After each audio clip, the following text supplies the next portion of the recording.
पिछले एपिसोड में सिंगिन को चियानान की बॉडी दिखाई दी थी, जिससे देखो पूरी तरह से हैरान हो गया था। इसके बाद वो कहने लगता है कि इस लाइफ में डीप फीलिंग के रखने का कोई भी रिग्रेट नहीं है, लेकिन फिर भी तुम अपने लाइफ में ऐसे अकेलेपन वाले जिंदगी के लिए रेडी हो और तुम हमेशा ही अपने सपने में पार्टनर को चाहती हो। इसीलिए सिंगिन कहने लगता है कि ये दुनिया भले ही तुम्हें निराश कर दे, लेकिन ये आसमान तुम्हें क्रेजी नहीं होने देगा। इसके बाद हम देखता है कि वो चियानान को बाहर निकालने के लिए रेडी हो गया था और इसीलिए वो तुरंत अपने पावर का यूज करके उसको बाहर निकाल लेता है। लेकिन हम देखते हैं कि चियानान इसमें बेहोश हो गई थी, इसीलिए सिंगुन का अंदर लगता है कि तुम्हें पता था कि तुम इसमें मर जाओगी, लेकिन इसके बाद भी तुमने ऐसा क्यों किया। इसके बाद हम देखता है कि वो इसे होश में लाने के लिए एलेक्सी पिलाता है, लेकिन इसके बाद भी चियानान के ऊपर इसका कोई असर नहीं होता। इसलिए हम देखता है कि सिंगुन अपने ब्लड एसेंस का भी यूज करने का ट्राई करता है, लेकिन इसके बाद भी चियानान के ऊपर इसका कोई असर नहीं होता। तब इसके वजह से हम देखता है कि सिंगुन काफी परेशान होने लगता है और कहने लगता है कि ये तो अभी तक भी होश में नहीं आई। तभी व्हाइट कैट बाहर आते हुए कहने लगती है कि तुमने अभी तक इसका कोर्स का ट्रीटमेंट नहीं किया,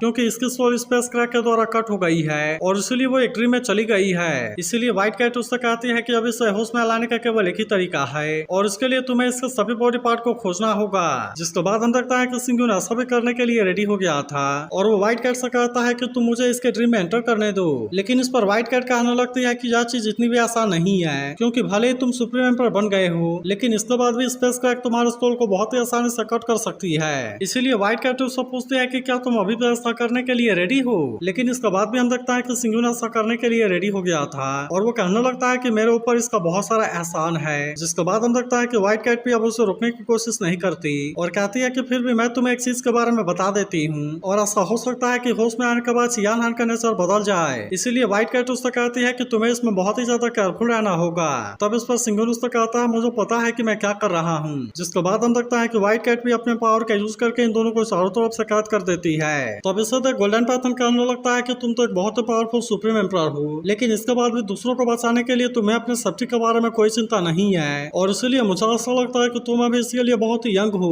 लेकिन वहीं अब हम देखता है कि व्हाइट कैट इसकी हेल्प करने के लिए मान गई थी और इसीलिए वो तुरंत इसे चियानान के ड्रीम के अंदर भेज देती है। तब इसे तक सिंगुन कहने लगता है कि क्या यह चियानान का ड्रीम वर्ल्ड है, लेकिन तभी से भी हम देखता है कि उससे वही की आवाज सुनाई देती है, जो कि आज होने वाले लैटर्न फेस्टिवल को देखने के लिए काफी एक्साइटेड थी। लेकिन इस पर चियानान कहने लगती है कि वैसे भी हमें पहले से काफी देरी हो गई है और इसीलिए हमें जल्दी से घर चलना चाहिए। मगर हम देखते हैं कि वो इसकी बात मानने के लिए रेडी नहीं होती और वो कहने लगते हैं कि लैटर्न फेस्टिवल को सेलिब्रेट करना इतना आसान नहीं है, इसलिए मैं अभी इतनी जल्दी वापस से घर नहीं जाना चाहती और ना ही मैं ग्रैंड मामू की डांट सुनना चाहती हूँ। जिसके बाद हम देखता है कि चियानान वही को कुछ भी नहीं कहती, लेकिन तभी से बस उसकी नजर फैमिली के ऊपर जाती है, जिससे देखता है चियानान उदास हो जाती है और कहने लगती है मैं नहीं जानती कि तुम वहाँ पर क्या कर रहे हो, लेकिन फिर भी मुझे तुम्हारे बारे में काफी चिंता होती है। तब इससे भी समझ सकता है कि चियानान को सिंगुन की आवाज सुनाई देती है, जिससे सुनते ही वो इसे देखने के लिए काफी एक्साइटेड हो जाती है। लेकिन हम देखता है कि सिंगुन इसे कहीं पर भी नजर नहीं आता, इसलिए वो कहने लगती है कि क्या सच में तुम हो।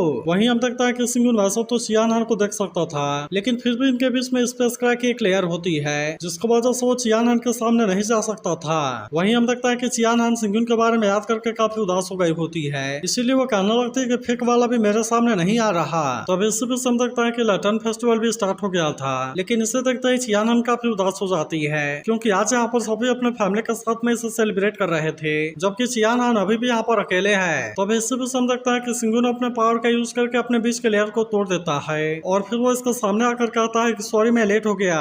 लेकिन हम देखता है कि चियानान को इसके ऊपर बिल्कुल भी यकीन नहीं होता और इसलिए वो कहने लगती है कि क्या सच में तुम ही हो। जिसके बाद हम देखता है कि सिंगुन इसके पास आता है और कहता है कि मैं तुम्हें यहाँ से बाहर लेकर जाऊंगा, लेकिन अभी भी हम देखता है कि चियानान को इसके ऊपर यकीन नहीं हो रहा था और वो कहने लगते हैं कि तुम यहाँ पर नहीं हो सकते और इसीलिए मुझे लगता है कि तुम फेक हो। अब इसीलिए हम देखता है कि सिंगुन भी इसके बारे में कुछ नहीं कर पाता और तभी अचानक से वो किसी दूसरे जगह में आ गया था। वहीं उधर हम देखता है कि वही कोई चीज उतारने के लिए एक पेड़ के ऊपर चढ़ी हुई थी और तभी अचानक से वो वहाँ से नीचे गिरने लगती है। जिसके बाद हम देखता है कि सिंगुन उसको बचाने के लिए वहाँ पर जाने वाला था, लेकिन तभी हम देखता है कि पुराना वाला सिंगुन आकर उसे बचा लेता है। फिर वो वही से कहने लगता है कि अगर तुम वहाँ से गिर गई होती तो तुम्हारे साथ में क्या होता।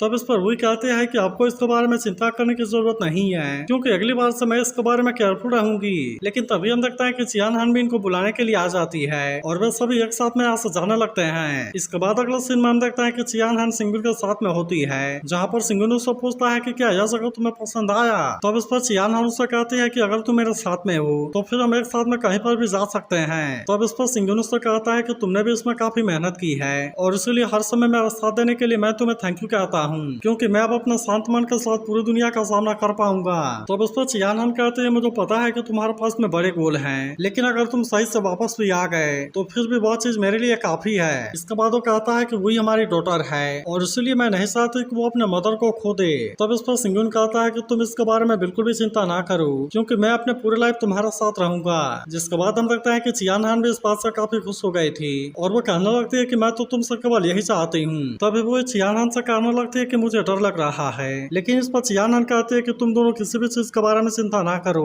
क्योंकि मैं जरूरी तुम दोनों का अच्छे से ख्याल रखूंगी। लेकिन तभी हम देखते हैं कि उसे दरवाजा पर नॉक होने की आवाज सुनाई देती है, इसीलिए चियान हान हैरान होती है कि यहाँ पर कौन आ गया। तभी दरवाजा खोलने पर उसे सिंगुन दिखाई देता है, जो इससे कहता है कि हम काफी टाइम से नहीं मिले। लेकिन इस पर चियान हान उससे पूछती है कि तुम कौन हो, और फिर कहता है कि क्या तुम इसी ड्रीम की वजह से इतना टाइम से सर्वाइव कर पाई हो। लेकिन तभी हम देखते हैं कि चियान हान इसके ऊपर गुस्सा हो जाती है और वो कहने लगती है कि तुम जल्दी से यहाँ से निकल जाओ, नहीं तो मैं खुद ही तुम्हें यहाँ से बाहर फेंक दूंगी। लेकिन हम देखते हैं कि सिंगुन यहाँ से जाने के लिए रेडी नहीं होता और वो चियान हान से कहता है कि क्या सच में तुम मुझे नहीं पहचानती। तो अब इसके बारे में सुनकर चियान हान इसके साथ में बिताए हुए पलों को याद करने लगती है, जहाँ पर सिंगुन ने से कहा था कि तुम मेरे लाइफ की लव हो। लेकिन अभी भी हम देखता है कि वो इस पर यकीन करने के लिए रेडी नहीं होती और वो कहने लगते कि तुम तो चियान कुन कॉन्टिनेंट में गए हुए थे, इसीलिए ऐसा कैसा हो सकता है कि तुम यहाँ पर हो। फिर वो कहने लगता है तुम्हारे बाल इस तरह से ग्रे कलर के क्यों हो गए हैं। लेकिन इस पर सिंगुन कहता है कि यह बहुत ही लंबी स्टोरी है और इसीलिए चलो सबसे पहले हम यहाँ से बाहर चलते हैं। अब इतनी बात कहने के बाद हम देखते हैं कि वो यहाँ पर अपने पावर का यूज कर देता है,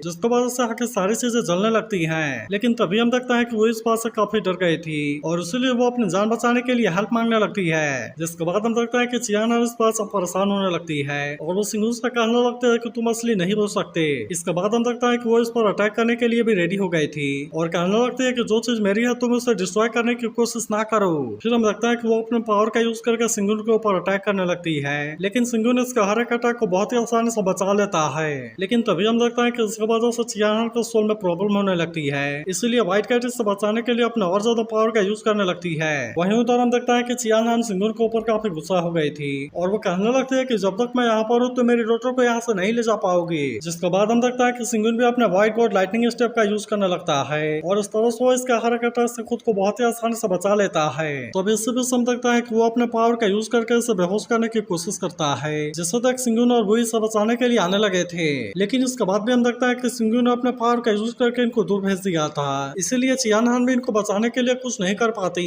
तब इस सिंगुन का कहने लगता है कि अगर हम यहाँ से गायब हो गए तो फिर ये ड्रीम भी यहाँ से गायब हो जाएगा और इसीलिए तुम यहाँ से बाहर जा सकती हो। फिर वो कहता है कि मैं 100 सालों से तुम्हारे साथ में यहीं पर हूँ, इसीलिए मैं आगे की जिम्मेदारी तुम्हारे ऊपर छोड़ता हूँ। जिसके बाद हम देखता है कि वो भी चियान हान को गुड बाय बोलती है और इस तरह से वे दोनों एक साथ में यहाँ से गायब हो जाते हैं। तभी हम देखता है कि इसकी वजह से चियान हान बेहोश हो गई थी, जबकि सिंगुन अपने निर्वाणा फायर का यूज करके इस इल्यूजन को तोड़ देता है। फिर वो चियान हान से कहता है कि तुम इसके बारे में चिंता ना करो, क्योंकि मैं तुम्हें घर लेकर जाऊंगा। तभी कुछ देर के बाद हम देखता है कि चियान हान भी होश में आ गई थी और वो सिंगुन से कहती है कि क्या सच में तुम ही हो। जिसके बाद सिंगुन कहता है कि तुमने तो इतना सालों से काफी मेहनत किया है। इसी के साथ वो कहने लगता है कि तुम तो वही की मदर हो और तुमने उसका ख्याल रखने के लिए भी काफी मेहनत किया, लेकिन अब मैं तुम्हें अपने साथ लेकर जेलिंग कॉन्टिनेंट में जाने वाला हूँ, जहाँ पर कि हम एक बहुत ही ग्रैंड वेडिंग करेंगे। लेकिन इस पर चियान हान कहने लगते हैं कि इसकी कोई भी जरूरत नहीं है, क्योंकि मैं एंशिएंट स्टार रोड को केवल इसलिए क्रॉस करना चाहती थी ताकि मैं तुमसे फिर से मिल सकूं। तो अगर एक्सप्लेनेशन अच्छी लगी हो तो इस वीडियो को लाइक और इस पर कमेंट जरूर कर देना,